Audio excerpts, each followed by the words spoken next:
There are people in this world who don't have to try to make you trust them, and you've met at least one in your life. Maybe a teacher, maybe an old cousin, maybe someone at work who just had this quality where you would look at them when things got difficult without even deciding to. It just happened automatically. And Rohit Sharma is that person for an entire cricket team, and somehow also for millions of people who have never been in the same room as him.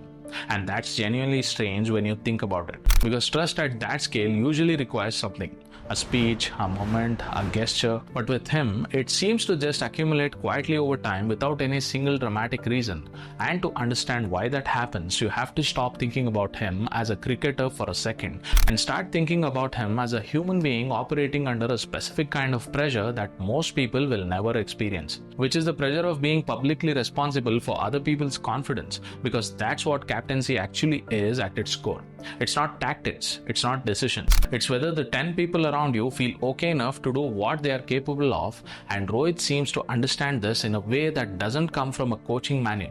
It comes from something more instinctive, and you can see it in very specific moments that are easy to miss if you're watching for the wrong thing. Like during the 2024 Test series in Australia, when India were getting beaten badly in Perth, and instead of coming out in the press conference looking shaken or defensive, he sat there and said plainly that the team didn't play well. No excuses, no redirection, just a straight acknowledgement, and then almost immediately talked about what needed to happen next, like the conversation about blame was already over before it started. It comes from something more instinctive, and you can see it in very specific moments that are easy to miss if you're watching for the wrong thing. Like before the Sydney Test in January 2025, when Rohit walked up to the coach and the selector and told them plainly that his bat wasn't scoring runs, that the team couldn't afford to carry out an out-of-form player, and that player he was talking about was himself, the captain, the most senior person in that dressing room, and he sat himself out. And when he spoke about it later, he didn't make it dramatic. He didn't perform sacrifice. He just said, "I'm mature enough to know what I'm doing." Like it was the most obvious decision in the world. And what that moment does to the dressing room is difficult to fully explain, but it's enormous, because every player watching suddenly understands that this man does not have one set of rules for others and a different set for himself. And that kind of consistency between what a leader says and what a leader actually does is so rare that when people see it, they don't cheer. They just go quiet, and trust hardens in them like something settling permanently. And the nervous system of a group of people responds to that kind of signal faster than any speech could, because humans have been reading each other's actions for survival for hundreds of thousands of years, and we are good at knowing when someone near us is genuinely who they say they are versus performing it. And Rohit is genuinely who he appears to be, and people feel the difference immediately. And then there is the way he talks about his players publicly. Not in the generic "he's a great talent" way that every captain says, but specifically when he spoke about Jasprit Bumrah during the England Test series, and the way he described him wasn't like a captain praising an asset.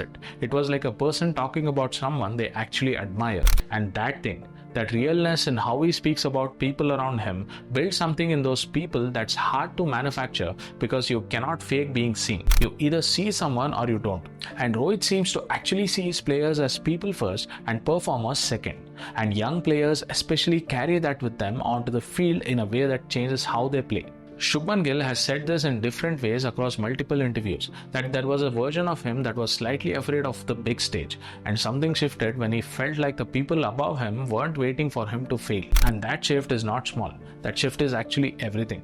Because fear takes up an enormous amount of mental space, and when it's removed even partially, the same person can suddenly access a completely different level of performance.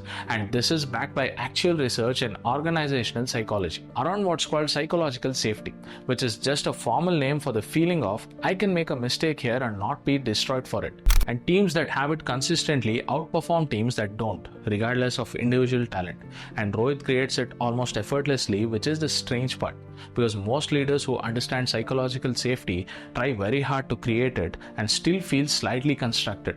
But with him, it doesn't feel like a strategy. It feels like a personality. And personality is the thing people trust most, because it doesn't change depending on who's watching. And Rohit is remarkably consistent, whether he is in a press conference after a bad loss, or on the field after a big win, or in a random video from the dressing room where nobody told him the camera was rolling. He's always roughly the same person. A little relaxed, a little funny, never performing toughness, never performing positivity, just there. And that consistency is something people register over time even if they can't name it. Predictability in emotional character, knowing that this person's mood is not going to suddenly become your problem. Knowing that the environment around them is stable, and Rohit provides that stability to a dressing room of 20 odd people who are all carrying their own anxiety, their own expectations, and their own fear of failure.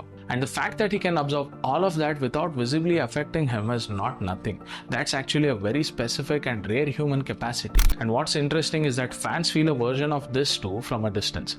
Because there is something about watching him in a crisis on a cricket field that doesn't make you more anxious the way watching some players does.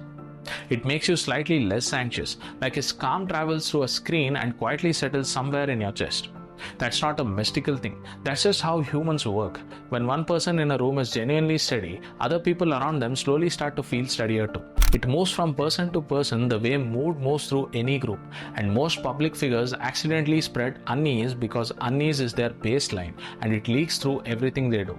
Their urgency, their intensity, their need to be seen as important. And Rohit doesn't seem to need any of that. He doesn't seem to need you think he's impressive. And people who don't need that from you are the people you end up trusting the most completely. Because they are not taking anything from the interaction. They are just in it. And somewhere in that quality, in that absence of need, is the whole reason why people look at him the way they do.